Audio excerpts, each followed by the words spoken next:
constelação familiar. Está na polêmica, precisa estar, na minha opinião. Eu estou em silêncio sobre isso há muito tempo mesmo. Eu falava bastante sobre isso nos grupos no Rio de Janeiro, quando a gente realizava, e já não falo há bastante tempo e muito menos por aqui no Instagram.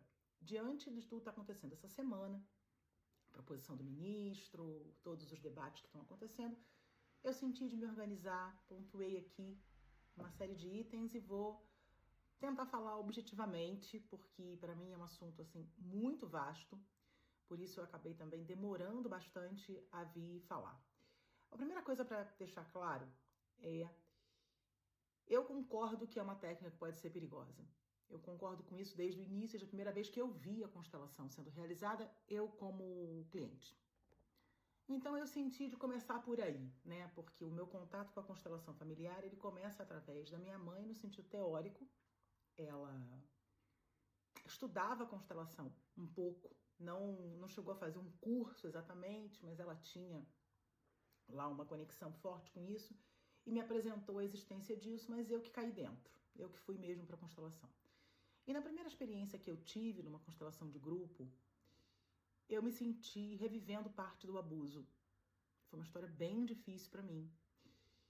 Então eu vou falar um pouco sobre isso, tá? Talvez fique um pouquinho longo, realmente há muitos anos que eu não elaboro, não falo sobre isso, por mais que eu tenha feito aqui os tópicos, pode ser que demore um pouquinho mais do que o Instagram gostaria. E a nossa mente, né, tão fragmentada com esse timing de rede social digital, tá construindo pra gente como ideia de tempo, né? Sobre a constelação que eu participei. A primeira constelação a primeira constelação de grupo que eu estive foi para eu olhar para o tema da questão da minha mãe. Por que que a minha mãe tem um determinado comportamento com relação a mim? E quais histórias de antepassados que poderiam estar atravessando e influenciando isso e como que eu poderia lidar com isso cada vez melhor, né? Enfim, o resumo é esse. E lá fui eu para um grupo com pessoas que realmente eu nunca tinha visto, a não ser a facilitadora.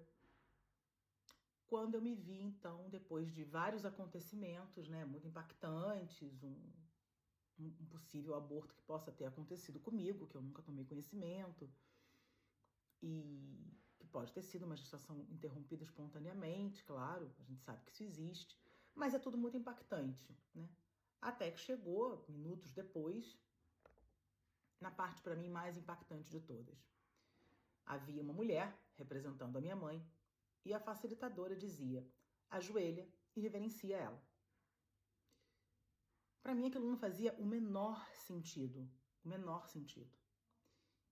Então ela começou a rir no grupo. As pessoas também começaram a rir. E ela dizia: você é muito arrogante. Mas você é muito arrogante. O que tem? Eu acho que ela percebeu que eu estava, de fato, muito chocada. Eu não estava tendo uma reação que a gente pode chamar de arrogante. E ela voltou num tom mais compassivo comigo, até porque era uma pessoa que já me conhecia de outras situações, de outros contextos. Então, eu tenho essa impressão. Ela não manteve o tom agressivo comigo. Ela voltou logo. Mesmo assim, ela continua insistindo que eu deveria me ajoelhar e reverenciar minha mãe. Gente, cabe dizer, né? Eu ali, muito nova. 2, estamos falando de uma mãe que viveu muitos anos, alguns bons anos, num estado de surto em que me torturava, me deixou passando fome, me colocou na rua, eu tive que pedir dinheiro para comer diversas vezes, eu passei situações inenarráveis, eu vivi estupro por conta dessa falta de lar, onde eu estava sempre na rua. Eu fui raptada, assim, muitas coisas aconteceram comigo, extremamente sérias, frutos do adoecimento mental da minha mãe. E eu tô conseguindo falar sobre isso hoje por causa de muita visão sistêmica. Não porque alguém me deu uma ordem que eu deveria ajoelhar na frente da minha mãe. Então, não foi a ideia distorcida, na minha opinião, de hierarquia que me transformou. Não foi essa proposição, na minha opinião, extremamente arrogante, que sai dando ordem em todo mundo, em como que a gente tem que fazer as coisas ou deixar de fazer. Não curto isso. Nunca me afinizei com essa linha de proposta de constelação. Procurei sempre nos meus grupos ir desenvolvendo uma outra maneira. A questão é como desenvolver essa outra maneira, uma vez que no Brasil, principalmente, onde eu nasci, cresci e morava, né? A linha proposta, por conta do Bert Hellinger ter viajado para o Brasil diversas vezes e ter educado as pessoas, ensinado as pessoas, é a linha dele. Então, famoso é o que temos, né?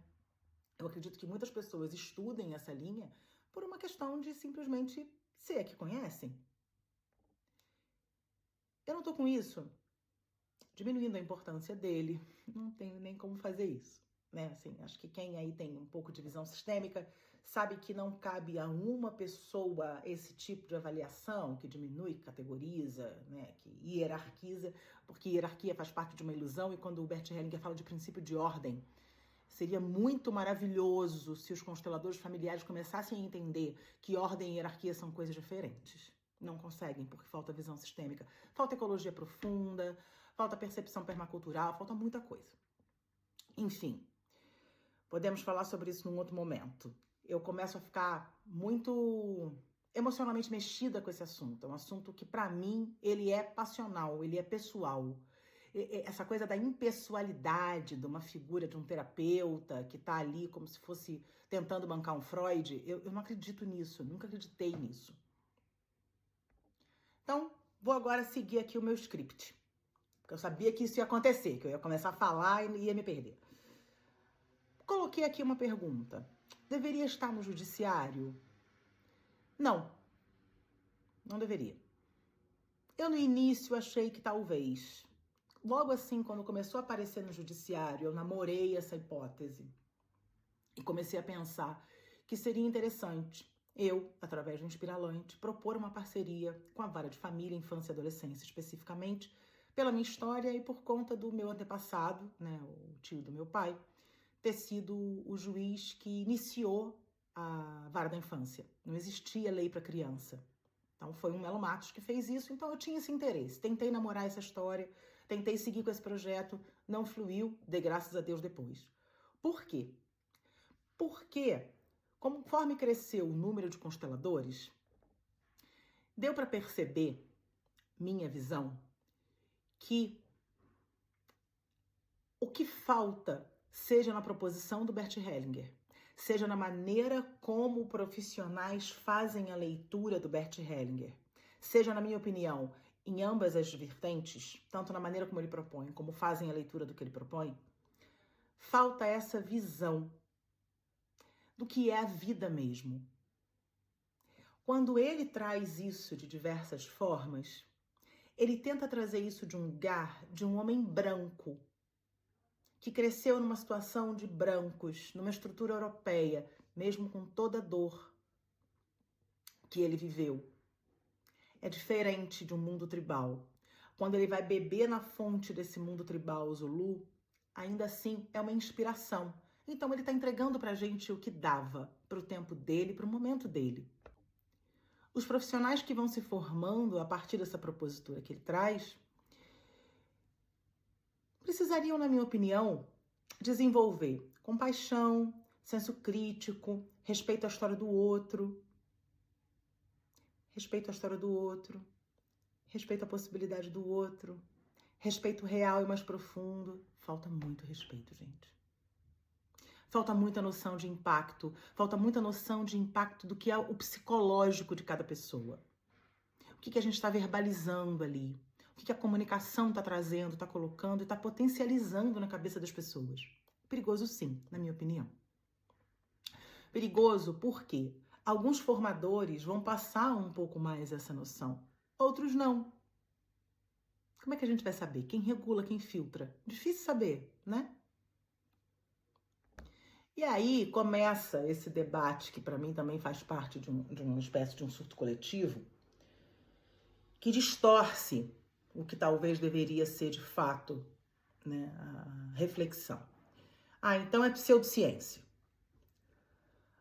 É interessante você perceber o prazer. Prazer é sensorial, pulsão, né? Prazer que as pessoas têm. Algumas de falar pseudociência. Delícia que elas têm. Parece que elas estão na Praça da Inquisição de novo aplaudindo todo mundo, que tem enforcado, feliz com a guilhotina. É um negócio muito louco essa caça às bruxas. Esse debate sobre o que é pseudociência ou não, ele prescindiria das pessoas realmente conhecerem quais são as diferentes linhas de verificação de ciências. O que é ciência quando entra no tema da complexidade? Como que se verifica a ciência quando a gente está falando de ciências humanas? Quando a gente está falando de ciências humanas, a gente precisa abarcar âmbitos da subjetividade que uma tabela com indicadores numéricos não consegue abarcar. Então, dizer que um outro modelo de avaliação científica se transforma em pseudociência automaticamente é de uma ignorância. Poucas vezes a gente conseguiu ver isso na história da humanidade. Mas é isso que a gente está vivendo. Ignorância, cegueira, negação. Estamos lidando com isso. Ok, lidemos. Tem um lado bom isso? Minha opinião, tem. Tem, porque conforme está levantando esse caos todo, em algum momento o princípio da ordem se manifesta. Yin e Yang. Maravilha, por isso que eu pouco me posiciono, porque eu não tenho nem tempo para ficar me desgastando.